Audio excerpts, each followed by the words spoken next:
It's so great to be here and to start this second day of PopTech. And I really wanted to talk to you today about this notion of citizen power. And it starts with this fact. I'm the son of immigrants. My dad, when he came to this country, he was just a sponge for American language and culture. He loved picking up idiom and slang and one-liners and jokes. And one of his favorites came from a 1930s comedian named W.C. Fields in a movie of his called My Little Chickadee. And in this movie, W.C. Fields plays a con man, and he's set up at a card table. And this cowboy comes up to the card table, and he asks, "Is this a game of chance?" And W.C. Fields goes, "Not the way I play it."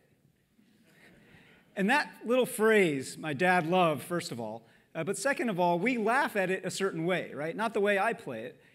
We laugh at it not only because it's funny, we laugh at it a little bit ruefully today.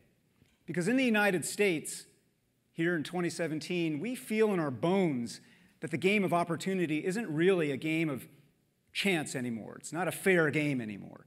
In a language that comes from across the left and the right, from people ranging from Bernie Sanders to Donald Trump, the game is rigged. The deck is stacked. When you look at the ways in which these political scientists, Benjamin Page and Martin Gillens, have done a study recently describing how Congress enacts laws. And the bottom line is this: Congress shall enact no law today that isn't reflective of the preferences of the wealthy. That's not a piece of rhetoric. That's actually political science. Congress enacts only the preferences of the wealthy. Now, on those occasions where Congress happens to enact things that the middle class or the poor want, that's great, but it's only because the wealthy happen to also want those things. And meanwhile, in our country right now, the revolving door, this gilded revolving door between regulators in government and the corporations that they are meant to regulate, is spinning faster than ever between Republican and Democratic administrations alike. Over these last 30 years, as Tim O'Reilly was describing yesterday, we've been grinding our way through some of the most severe and radical concentration of wealth and income and opportunity in this country's history. The share of national income going to the wealthiest 1% in the United States has tripled since 1980, from 8% to nearly 24%. We feel it in our bones at every stage of the game. From tax breaks to college admissions, the game feels rigged to benefit those who already have opportunity and privilege. Well, in our work at Citizen University, the nonprofit that I co-founded with my wife, Janae Kane, who's here in the room, and in my new book, we talk a lot about ways in which people now, across the left and the right, across this land, are pushing back. They're pushing back against this rigged game. And our work is really to try to work with everyday Americans to teach them a greater literacy in claiming and exercising their power as citizens. And one of the iron laws that we teach in our work is this: power justifies itself. At every turn, incumbent holders of power, whether they're individuals or institutions, will spin elaborate narratives about why it ought to be that way, why that is the natural order of things. Sometimes those narratives have the wrapping of pseudoscientific theory. Sometimes they are more like a fairy tale. In cases like trickle-down economics or white supremacy, you get a little bit of both, pseudoscience and fairy tale. But folks who wield power often know in their hearts, on some level, that they are benefiting unfairly from a rigged system. And yet they won't name that. They won't admit it. And they can't, like W.C. Fields, be so candid about acknowledging it. And so that's when it's helpful to have an immigrant's eye and ear for a rigged game. Game riggers, whether you're at a card table or the United States Capitol, game riggers often have a tell, a thing they'll say, a little behavior, a little action that betrays them, that reveals to a discerning player that the fix is in. And in civic life, the game riggers of civic life will often say phrases, little chunks of rhetoric that are this kind of tell. Today I want to talk to you about three big tells of civic game riggers, things that they'll try to say to put us to sleep so that we won't protest or resist the unequal balance of power in this country.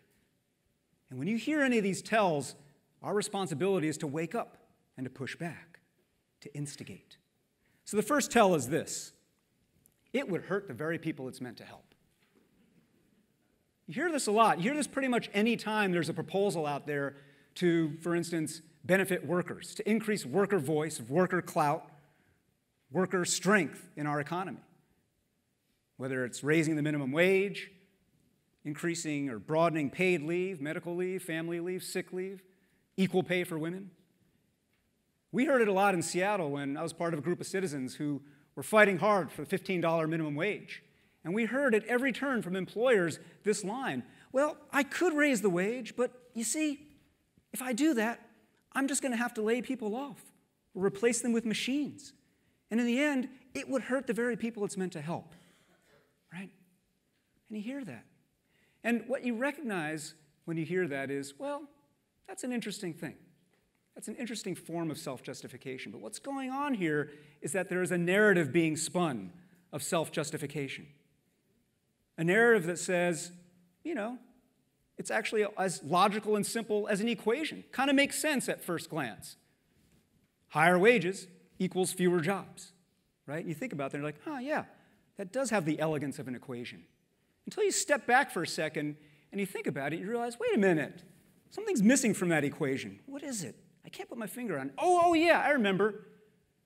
Corporate profits, executive pay, bonuses for CEOs. Those things magically somehow disappeared from the equation, untouched and untouchable from consideration.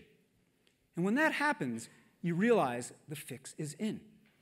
And our job as citizens is to hit pause in that moment. When somebody says, well, we could do this, but it would help the very people it's meant to hurt.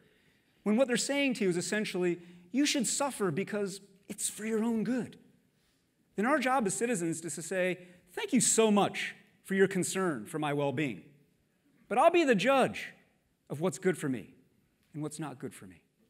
I'll be the judge of what's in my self-interest. And while we're talking about self-interest, let's put on the table what is in your self-interest and why it is that you're not wanting to talk about that. Well, this is what low-wage workers did in the little town of SeaTac, the airport town next to Seattle, and then ultimately in Seattle, as they organized for a higher wage. And as they organized, they changed the story of economics and the origins of prosperity in this country. They said the story of prosperity is not a trickle-down story in which a few generous, wealthy job creators, quote unquote, allow their prosperity to leak its way down to the rest of us. That the true origins of prosperity are from the middle out and the bottom up. That when workers have more money in their pockets, they set in motion a positive feedback loop of increasing demand. A story which, by the way, is a true story, neither a fairy tale nor pseudoscience. A story in which we're all better off when we're all better off. And that story was compelling, and that story worked. And in Seattle, we set off a cascade.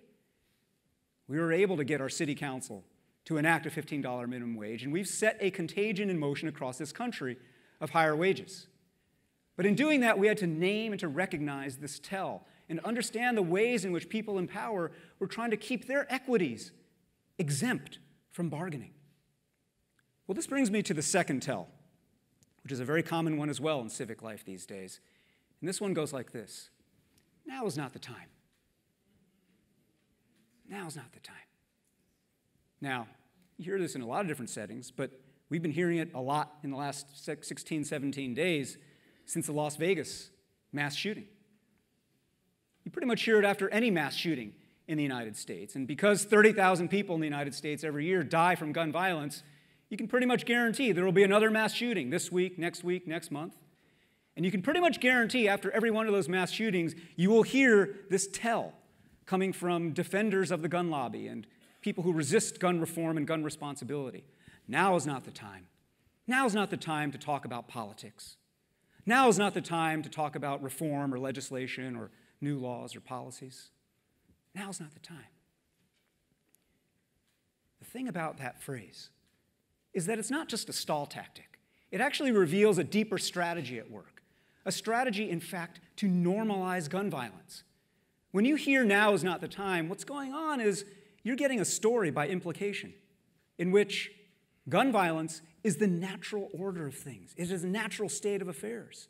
It is an apolitical phenomenon. And therefore, trying to do something about gun violence, trying to address it, suddenly upsets the equilibrium, suddenly politicizes the situation. That's what's going on there. And so when you hear someone say, now is not the time, you've got to challenge that premise. Because there is nothing, in fact, normal about having 30,000 people a year die from gun violence. That level of gun violence is the wholly predictable result of a lattice work, not only of the Second Amendment. There's nothing even natural about the Second Amendment of our Constitution leading to 30,000 deaths a year. That level of gun violence is the wholly predictable result of a lattice work of laws, rules, and norms, which are themselves the product of something called politics. Acts and omissions in our politics. And so when you think about it properly, every single mass shooting in the United States is politicized inherently long before the trigger is pulled. And so our job as citizens, when you hear someone say, now is not the time, is to not only challenge that premise, but to push back and to organize. So a group of us in Washington State did just that after the Sandy Hook massacre. We said, we're not going to sit here helpless as the United States Congress sits on its gun lobby-bound hands. We're going to take action. And we organized something called the Alliance for Gun Responsibility. And we mobilized first by tens, then by hundreds, then by thousands, then by the hundreds of thousands. We mobilized citizens of Washington State so that our state became the first state in the Union to enact by a ballot measure, by direct vote of the people, universal background checks for gun purchases. And we did that in 1914. We set in motion a new story and a new equation of power. We set in motion a new frame of what was possible. But we did that by challenging in the first place this idea that now is not the time. We didn't wait. We didn't wait till it was okay and it was time. Because you'll notice now, it's been a couple of weeks after Las Vegas, none of those folks who are apologists for the gun lobby are saying, okay, now is okay, right? Now is the time. Let's talk about it, right? No, we claim the time. So this brings me to the third and final tell of a civic game rigger, which is this. You should just be grateful. You should just be grateful. And boy, I've been hearing this a lot right now in ways that are galling me in reaction and response to the controversies around NFL players taking a knee during the national anthem to protest the injustice of our criminal justice system in the United States. And what you're hearing on Fox News and other such outlets from mainly white commentators is a line that goes like this. You millionaire athletes, you should just be grateful you get to play a game for a living. You should be grateful you get to do this in the United States. Sit down, stand up, stop doing this. Right? Now, the idea that African Americans in the 21st century should simply be grateful for the right to play a game, and for some of them to make a good living doing that. The idea that African Americans in the 21st century should not protest, should not dissent, should not claim the platform they have in the public arena to protest injustice. That idea is repugnant. It is un-American. But more than that, it is a weaponization of gratitude. It is folks with power and privilege demanding, expecting, that they be paid tribute by those for whom they have done a favor by letting them earn a living, by letting them play a game, right? And this idea, this sense of entitlement and privilege, is noxious. This demand for gratitude. Because you see, the thing is, gratitude, properly understood, should be a gift. But when gratitude is demanded, it is no longer a gift. It is a tax. More than that, it is a silencing tool. When gratitude is demanded this way, it is also a tell, because it reveals to us the way in which these wielders of power, these incumbent holders of power, know on some level that they are unfairly benefiting from unearned compounding privileges. And that privilege sometimes, as in the case of race and social justice in the United States, that privilege can be white privilege. It can be male privilege. It can be class privilege, right? It's not just about the NFL. This is tech bros in Silicon Valley saying, you know, all these women making noise about sexism in our industry, you should just be grateful. You're getting a chance to ride the gravy train and be part of this gold rush. You should just be grateful you're getting a chance to work at these cutting-edge, world-class companies. Same thing, the Harvey Weinsteins of the world and their defenders and apologists. You should just be grateful you're getting a chance, a shot at stardom. You're getting to be in the room. Stop making so much noise. This is the way it goes. So every time you hear this tell, you should just be grateful. The thing what you've got to do is to challenge not only the premise, but to challenge the privilege itself. Because folks who say that are very uncomfortable having the unearned compounding nature of their unearned compounding privilege be named. But our job is to say, we will name them. And we will actually challenge you to say what it is you're grateful for, the advantages that you have, and to say you're not allowed anymore to hoard those advantages.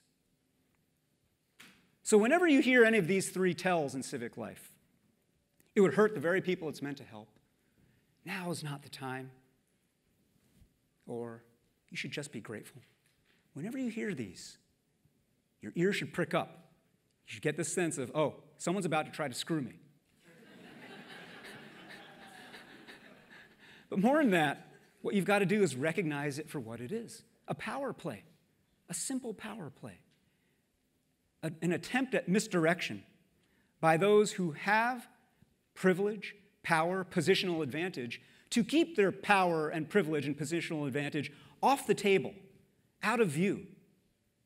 And our job as citizens is to put that stuff back on the table, to put their power, their privilege, their positional advantage back on the table for consideration and contestation, just like everybody else's stake in this democracy. When you hear any of these three tells, our job as citizens is to respond, actually, we will be the ones who decide what will help and hurt us. Now is always the time for justice and reform. And don't you dare weaponize my gratitude against me. Frederick Douglass said, "Power concedes nothing without a demand." Well, friends, this is our time. This is our moment to make our demand. A truly fair chance for everybody. A fair shot for all. And a full stake in the full promise and potential of life in this republic. Thank you very much.